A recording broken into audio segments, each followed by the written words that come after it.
आता आपल्या आवडत्या मालिकेचे संपूर्ण भाग मालिका प्रसारित झाल्यानंतर लगेचच पाहू शकता फक्त सन नेक्स्ट वर. भारतातील प्रेक्षकांसाठी मोफत सेवा.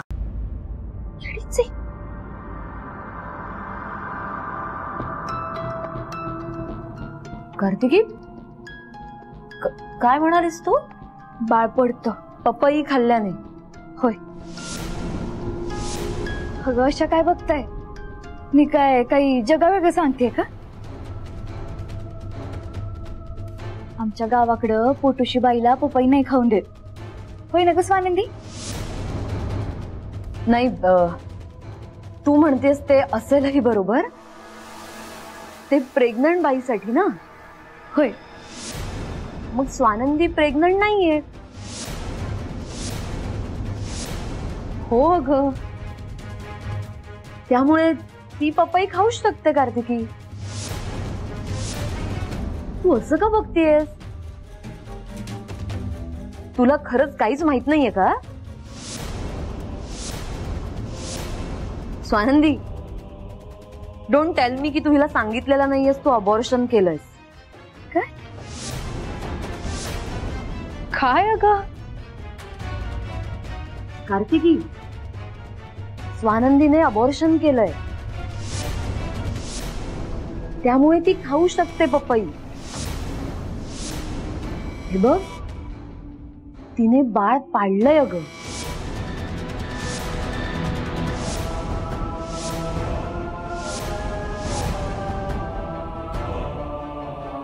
तायडे तायडे तायडे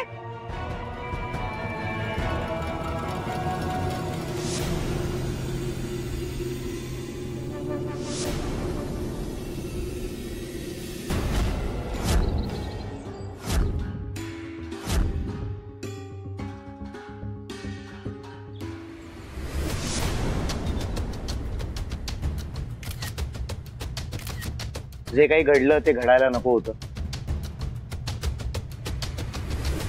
घडल्या प्रकाराबद्दल मी तुम्हा सगळ्यांची जाहीर माफी मागतो.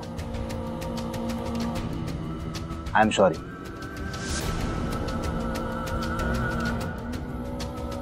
आमच्या विनंतीला मान देऊन आपण सगळे आलात, आभारी आहोत. राजकारण करताना नात्यांना महत्व द्यायचं नसतं, तर त्या माणसांच्या कर्तृत्वाला महत्व द्यायचं असतं, असा आमचा अनुभव सांगतो. राजकारणामध्ये जर नात्यांना अवास्तव महत्व दिलं तर मोठे मोठे पक्ष कोलमडतात. हे आपण सगळ्यांनीच बघितलेलं आहे. आज सुजितरावांनी त्यांच्या हातून घडलेल्या कृत्याची माफी मागितलेली असली तरी सुद्धा त्यांना अजून खूप काही शिकायचं आहे. त्यांना चांगल्या मार्गदर्शनाची गरज आहे आणि आम्हाला असं वाटतं की ते मार्गदर्शन मणी चांगल्या पद्धतीनं करू शकेल.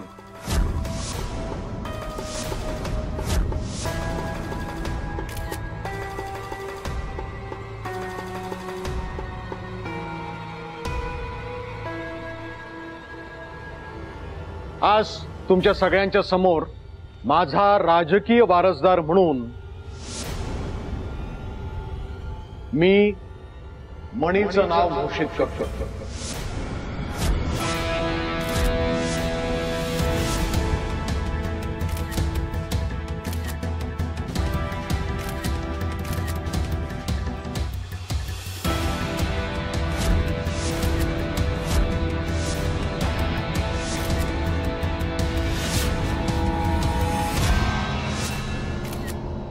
तायडे तायडे तायडे अगं ऐक की माझं, मला तर काहीतरी सांग. काय ऐकू मी तुझं? इतकी मोठी गोष्ट तुला मला सांगावीशी नाही वाटली?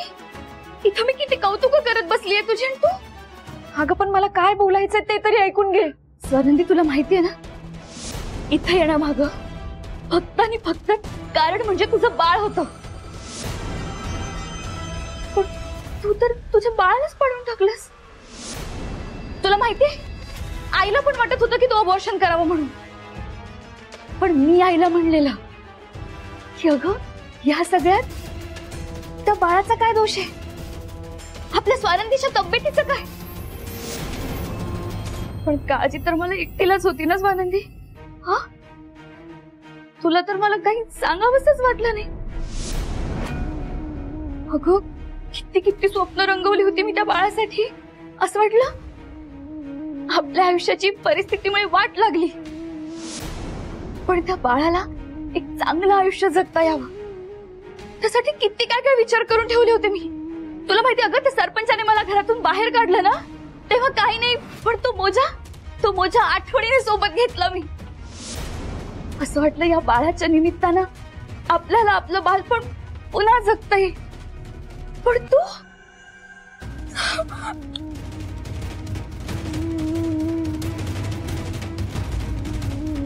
कुमारिका मातेला समाज स्वीकारत नाही, पण म्हणून तू जन्माला येणाऱ्या बाळाचा जीव घेतला स्वानंदी. ताईडे, खूप मोठं पाप केलंस तू स्वानंदी, खूप मोठं.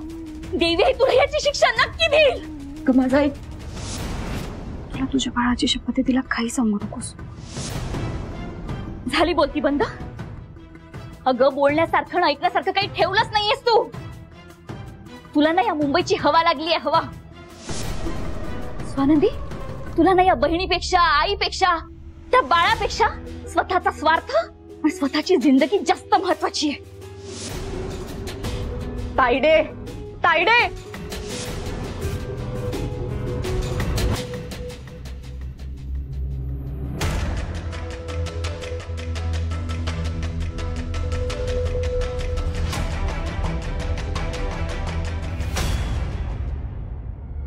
काय? सरपोतदारांनी सुजितला डावलून मणीला पदावर बसवलंय, त्यांचा राजकीय वारसदार म्हणून मणीला घोषित केलंय. What nonsense. बरं ठीक आहे, मी नंतर बोलते तुमच्याशी. काय मूर्खपणा आहे हा. अंकलना इतकंही समजत नाहीये का? सारखं नुसतं मणी मणी मणी. आता त्याला राजकीय वारसदार म्हणून घोषित करायची काय गरज होती, तेही सुजितला डावलून. मग काय करणार आहेत? दारूची बाटली हातात घेऊन देवदास सारखे पोज देऊन रस्त्यावर आडव्या पडलेला आणि पेपरात फोटो छापून आलेला सुजितला करणार आहेत का वारसदार? काय चोरून ऐकत होतीस तू? मी चोरून? हो, मी कशाला चोरून ऐकेन? काय मॅम, अहो तुम्हाला माहितीये ना तुम्ही किती मोठ्याने बोलताय ते. मला काय, पूर्ण हॉस्टेलला ऐकायला गेलं असेल. मी कशाला चोरून? पण मॅम, तुम्ही कशाला एवढं लोड घेताय हो? तुमचा काय संबंध? त्या सरपोतदारांना करू दे की कोणाला पण वारसदार. तुम्ही कशाला तापता इतक्या? I am sorry. शिखायला माहितीये त्या ज्युनियर सरपोतदारावर तुमचा जीव आहे, ते त्याच्या प्रेमात तुम्ही पागल आहात त्या. पण तो तुमच्याकडे ढुंकून सुद्धा बघत नाही. सारखं आपले स्वानंदी करतो की नाही स्वानंदी. बघितलंय हो शिखाने. तुम्ही कशाला त्याच्या मागे मागे लागताय? त्या सुंदर आहात, तुम्हाला कोणीही भेटेल की. शिखा, तुझ्या या छोट्या मेंदूत ना इतक्या मोठ्या गोष्टी नाही घुसणार. त्यामुळे तू गप्प बसायचं. तू फक्त हे हॉस्टेल, इथल्या मुली, स्वानंदी, त्यांचं रॅगिंग इतकंच करू शकतेस. माझी झेप खूप मोठी आहे ग, त्यामुळे माझ्या समोर गप्प बसायचं. हो. एनिवे, मला सरपोतदार बंगल्यावर जावं लागणार आहे. आंटी चिडल्या असतील, त्यांना आधाराची गरज आहे. पण मला खरं सांगू का, मला ना तुम्ही वाटतच नाही आहात. आंटी चिडल्या असतील, मला जावं लागेल. हो, काय वाटतंय? जसे त्या तुमच्या सासूबाई आहेत आणि ते तुमचं सासरच आहे. आहेच ग, ते सासरच आहे माझं. हा, आता आज नाहीये, पण उद्या होणार आहे ना. काय, त्यामुळे फ्युचरची तयारी आत्तापासूनच नको का करायला? शिकू हो हो, बाय.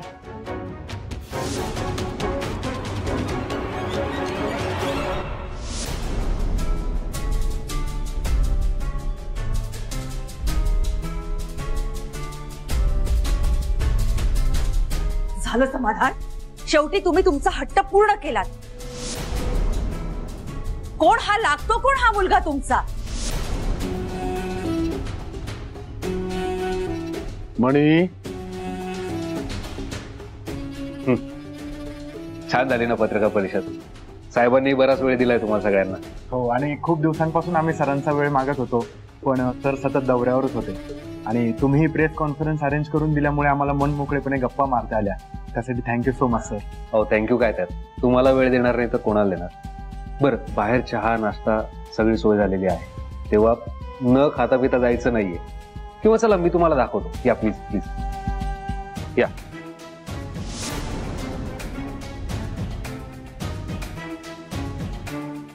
का का थांबवलात मला? तुम्ही मला सांगा, संपूर्ण कुटुंबाच्या विरोधात जाऊन तुम्ही असा निर्णय का घेतलात?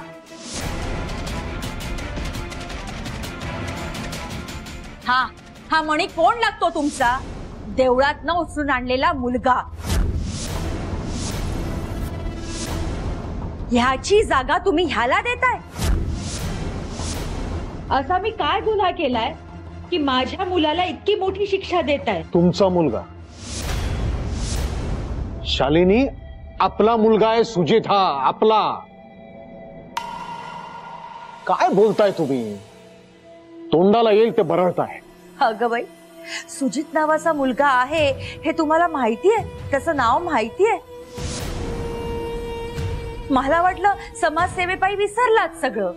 कारण बघावं तेव्हा तुम्ही मणी मणी मणीच करत असता. ह्याच्यामुळे तुमचा स्वतःचा मुलगा किती दुखावला जातोय हे तुमच्या लक्षात येतंय?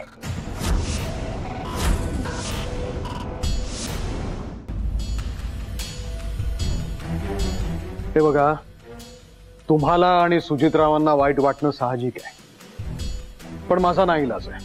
राजकारणामध्ये भावनांना थारा नाही, तर प्रॅक्टिकल राहावं लागतं. आणि तुम्ही मला विचारताय मणी कोण आहे म्हणून? गेल्या 30 वर्षामध्ये मणीशी तुम्ही प्रेमानं वागायला का नाही शिकलात? स्वतःला विचारा जरा एकदा. अहो, आपल्या डोळ्यासमोर मोठा झालाय तो. केवळ माझ्या नजरेतून माझ्या मनात काय चाललंय हे ज्याला कळतं ना, तो खरा वारसदार असतो. वारसदार म्हणजे फक्त साम्राज्य सांभाळणारा नाही, तर आपला विचार योग्य पद्धतीने जो पुढे नेतो ना, तो खरा वारसदार असतो. मला तुमचे विचार काही कळत नाही. मणी तुम्हाला प्रिय असेल, पण मला माझ्या मुलाव्यतिरिक्त कोणीही प्रिय नाही. ह्याच्यासाठी मी वाटेल ते करेन. खरं तर ना, मला तुमचं वाईट वाटतंय. आपल्या चिरंजीवांनी काल एवढा मोठा पराक्रम केला हे माहिती असूनही तुम्हाला हे कसं वाटू शकतं? त्याला जर मी माझा राजकारणातला वारस करावा अशी जर तुमची अपेक्षा असेल, तर त्याआधी तुम्ही त्याच्यावर चांगले संस्कार करायला हवे होते. मॉम, बरोबर बोलतायत डॅड. प्लीज भांडू नका माझ्यावर. तसे लहानपणापासून मी, मणी, आम्ही दोघं, या तुलनेचा कंटाळा आलाय मला. इनफ. आणि काय चुकीचं बोलतायत डॅड. नाही मी तयार अजून इतकी मोठी जबाबदारी घ्यायला. तशी माझी इमेज आता खराब झाली. इलेक्शनवर वाईटच परिणाम होईल त्याचा. Maugham chill. मॉम, मला असं वाटतं की आपण सगळ्यांनीच थंड डोक्याने विचार करायला. सुजित, थांब. तू माझा मुलगा आहेस आणि तू हार मानणार नाही. हा निर्णय चुकीचा आहे आणि तू त्याला सपोर्ट करू नकोस.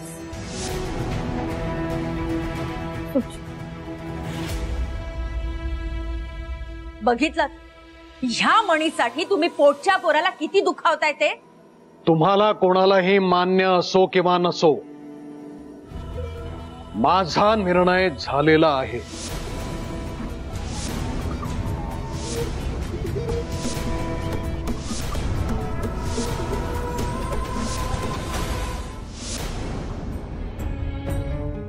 का वागतीयस असं? सांग ना, का वागतीयस? जगातल्या कुठल्याच व्यक्तीवर तुझा विश्वास बसत नाही. जगातली प्रत्येक व्यक्ती तुझ्यासाठी वाईट असते. मणी सरांच्या बाबतीतही तू हेच केलंस आणि आता माझ्या बहिणीच्या बाबतीतही तू हेच करायला निघालीयस. स्वानंदी, हे बघ, विश्वास नाहीये असं नाहीये, पण मला तुझ्यासारखा आंधळा विश्वास ठेवायला जमत नाही. आणि हे बघ स्वानंदी, मी एक पत्रकार आहे. कुठल्याही गोष्टीचं सत्य शोधलं तरच मी त्याच्यावरती विश्वास ठेवते, आणि संशय आला ना तर मी त्याच्या मुळाशी जाते. हा स्वभाव आहे माझा. तुझं प्रोफेशन आमच्या नात्यात आणू नकोस जेसी. नात्यांना काळं पांढरं असं काही बी नसतंय. ते काही असेल स्वानंदी, पण ही नाही, कार्तिकी सारखी माणसं कशी असतात ना ते मला चांगलं माहिती. ते असे का वागतात ते मला चांगलंच माहिती. कशा म्हणजे कशा? काय म्हणायचं काय तुला? म्हणजे ही अशी बिथरलेली माणसं अचानक कशी चांगली वागू शकतात त्याचा कधी विचार केलायस तू? सांग ना मला. स्वानंदी, तू मला प्लीज थोडा वेळ दे. मला बघायचं त्या कार्तिकीच्या मनात काय चालू आहे ते. फक्त एक चान्स मागते मी. त्याची काही गरज नाही. मी आत्ताच्या आत्ता सत्य काय हे तिला सगळं जाऊन सांगणार आहे. स्वानंदी, थांब. एकदा सांगून कळत नाहीये का तुला? नाही कळत. नाही कळत आणि कळून घ्यायचंय नाही मला. उलट मीच तुला विचारते, तुला नाही का ग कळत? आम्ही बहिणी आहोत. सख्खी बहीण आहे. एका आईच्या पोटाशी जन्माला आलोय आम्ही. आणि दोन बहिणींच्या मध्ये बोलायचा अधिकार तुला अजिबात नाहीये.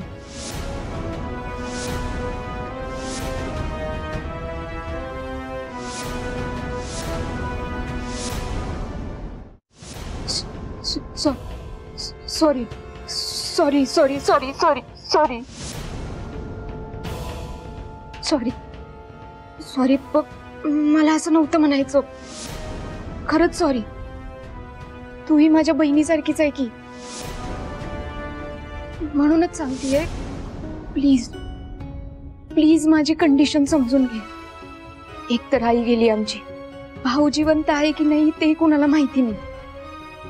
तिच्याशिवाय माझं कोण उरलंय? आणि तुझं म्हणणं आहे की एवढी मोठी गोष्ट मी तिच्यापासून लपवावी. तुला कळतंय का याचे परिणाम काय होतील? एक तर तिचं लग्न मोडून तिच्या आयुष्यातलं सगळ्यात मोठं स्वप्न मोडलंय.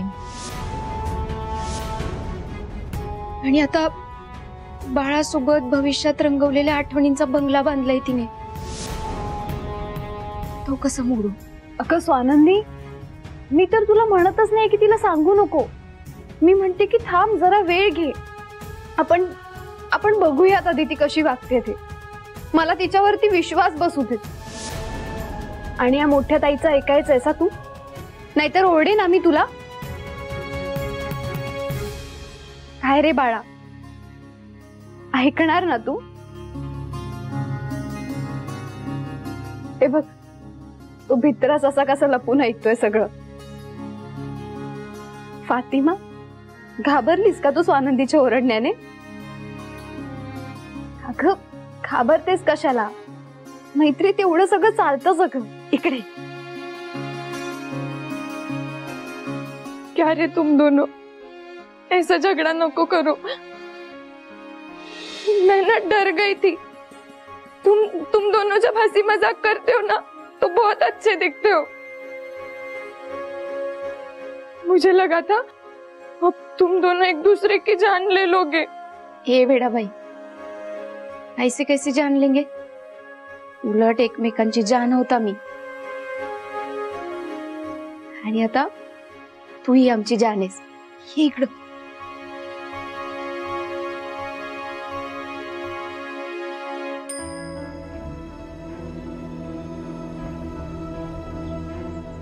जनमत पक्षाचे सरचिटणीस, काय एवढा विचार करताय? साहेब, का असा निर्णय घेतला तुम्ही? म्हणजे या निर्णयामुळे सुजित दुखावला गेला असेल, मॅडमलाही आवडलं नसेल. तेच निर्माण झालंय खरा. इतक्या वर्षात शालिनी कधी तुझी आई होऊ शकल्या नाही. मॅडमच्या मॅडमच राहिल्या आणि म्हणून त्यांच्या डोळ्यावर पट्टी आहे. अरे पण मणी, कधीतरी स्वतःचा विचार करत जा. हा निर्णय तुझ्यासाठी किती महत्वाचा आहे हे लक्षात घे जरा. साहेब, मला राजकारणात कधीच इंटरेस्ट नव्हता. हो, मला ते मॅनेजमेंट आवडायचं म्हणून मी करायचो, त्यात ते तुमचं काम म्हणून मी आवडीने करायचो. अरे पण राजकारणात तुझं इतकं छान डोकं चालतं. इथे तुझ्यासारख्या माणसांची गरज आहे. मला तुझा खरंच खूप अभिमान वाटतो. आणि लिहून घे माझ्याकडनं, राजकारणात तुझी खूप मोठी कारकीर्द आहे. पण एक काळजी घे, ह्या सगळ्यामुळे तुझ्या आणि सुजित मध्ये दरी निर्माण होता कामा नये. तू त्याला लहानपणापासून ओळखतोस, त्याचा स्वभाव तुला माहिती आहे. मी तुला त्याच्या मोठ्या भावाच्या जागी बघतोय. यापुढे त्याची जबाबदारी तुला घ्यावी लागेल. मी शब्द देतो साहेब तुम्हाला, जोपर्यंत मी येतो तोपर्यंत त्याची काळजी घे.